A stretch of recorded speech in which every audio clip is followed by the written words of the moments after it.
How you doing? I'm Mr. Rose, and today we continue our discussion about heat.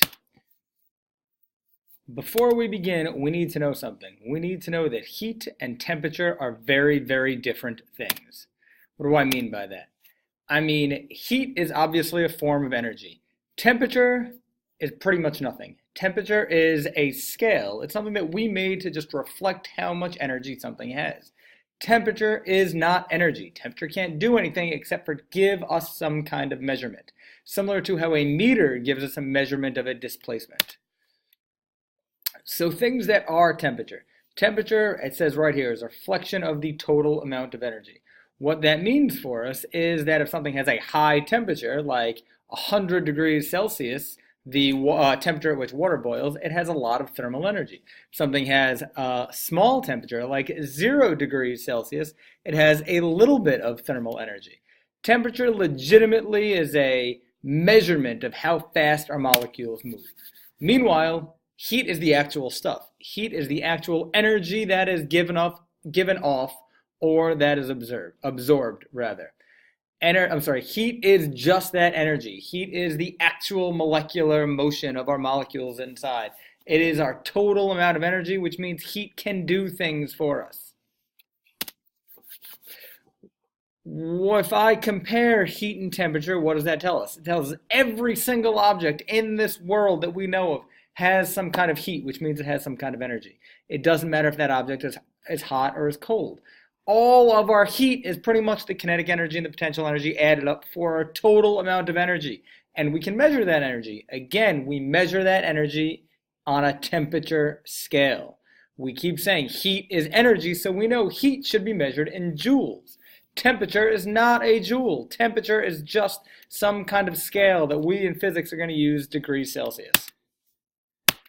Now, we know heat is energy, which means heat can be useful to do things. In other words, most of the time, heat is like a byproduct, an end product, something that we just take for granted. In other words, if I have hot coffee, my cup gets warm. I'm boiling water, there's steam coming off the water. That's our energy transfer. We see that. But if we're smart, we can make our heat do work for us, because remember, the work energy theorem says change in energy is due to work, or work forces a change in energy. Something like that is called a heat engine.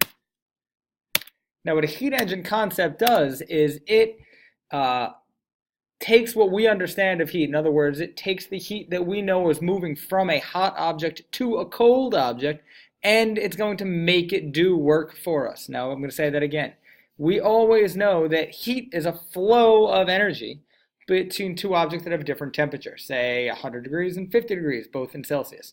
The heat will always travel from hot to cold. So there's that silly question: if I take an ice cube and I put it in a drink, is it cooling down my drink, or is the drink warming up the ice cube? The answer is heat flows from hot to cold. So the warmer drink is flowing heat energy into the ice cube, which is what is causing that release of energy, or your drink to get cold. So remember, heat is work, and we do that all the time. Now, how is it useful to us? Where can this heat be a useful thing to us? Well, if you ever heard of a steam-powered engine, that is heat doing work for us. We get all of our electricity from steam-powered engines. It's just an example of something that we can use heat for. So things to think about. You've all seen condensation on the side of a glass. You've all seen water evaporate. So that means energy is either being released into a system or absorbed by a system. So what I'd like you to think about is energy released or absorbed when something goes from a solid to a liquid to a gas. In other words, am I gaining energy to go from a solid to a gas, or losing energy? And I want the other side. Am I gaining energy or losing energy when I go from a gas to a solid? If I can figure those out, what's the relationship between condensation, cooling, evaporating, and warming? Physics in real life. Here come the annoying sound effects. We've all heard of a calorie. A calorie is just a unit of energy. Food calories give us energy. A scientific measurement is a calorie. We won't use these in physics, but by definition, a calorie is the amount of energy needed to raise 1 gram of water, 1 degree Celsius. Our food calories, when I eat pizza and it's 500 calories, that's actually 1 kilocalorie as far as science goes. Now we know in physics, we use a joule. A joule is the SI unit for measuring heat, again because heat is energy. 1 food calorie is equal to 4,184 joules. That's a lot of energy. You can figure out the potential energy, if you wanted, of equivalent of lifting, say, a 1 kilogram mass, X distance off the ground to get me that 4,184 joules. It's a lot of energy. Other things that matter for heat exchange is the mass of the material and the type of substance the material is made out of. That type of substance is something that we call specific heat. The specific heat is the body's ability to absorb a certain amount of heat. All different objects have different rates of heat. Big objects absorb heat or can take on more energy than small objects. Here I have 3 graphs of just specific heats.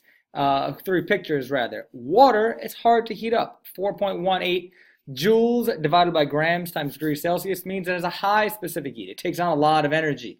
Meanwhile, look at metal. Look at these metals, very, very small, less than 1. Easy to heat up.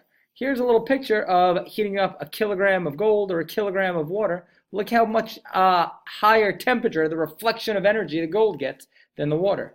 Here we have a temperature versus heat scale. If I heat up aluminum, it doesn't take that much energy by comparison to heating up the water. Finally, we get our MCAS equation. Q equals mc delta T. Now, Q stands for heat, M stands for mass, C is that specific heat, and delta T is temperature. So let's look at a couple of examples. Here we have an example. I'd like you to read that. We're taking some water, and I have a whole graph of specific heats down here. We're going to continue this on the next slide, but basically how much energy is required to raise the heat of 2 different substances or add energy to these 2 substances. So the first thing we're going to do is work out the water. I wrote down all of my given information, the mass, the specific heat, my initial and my final temperatures, and then there's my formula, Q equals mc delta T. Everything is color-coded. I plug things right in, mass times specific heat times my change in temperature. My change in temperature was 11 degrees. I multiply that through, and I get a heat of, or an energy of 12,644 joules. Likewise, for the aluminum, everything looks the same except for that small specific heat, which means it should take way less energy, and we just saw that in the graph on the last slide. Again, there's my Q equals mc delta T. Plug in my numbers. Find my energy of 2,682.25 joules. It takes much more energy to raise that temperature in water as it does to raise the temperature of aluminum. Now we can use the same equation to solve for other variables. Here, determine the specific heat of a certain metal of 450 grams if it loses 34,500 joules. So again, here's my given information. Now this is a little bit tricky because I don't have an initial and a final temperature. All I have is this change in temperature, and it's losing heat, so that's a negative 97 degrees. It's losing energy, negative 34,000 joules. The thing that I didn't know is the specific heat. After this, my methodology is the same. I write down a formula, plug in my numbers, negative 34,500 joules for my heat. My mass is 450 grams. I don't know specific heat. My change in temperature, 97 degrees, negative 97 degrees. I multiply 450 times negative 97, and then I divide 34,500 by 450 times negative 97, which was 43,650. And I get a specific heat of 0.79 joules divided by grams times Celsius degrees. Likewise, a 250 gram sample of water starts with a 98 degree temperature, 98.8 degrees Celsius. Loses energy. I want to know the final temperature. This is the hardest thing for us to solve. Again, you might want to take a minute to try and do this on your own. Start by listing everything I know. I know the mass. I know an initial temperature.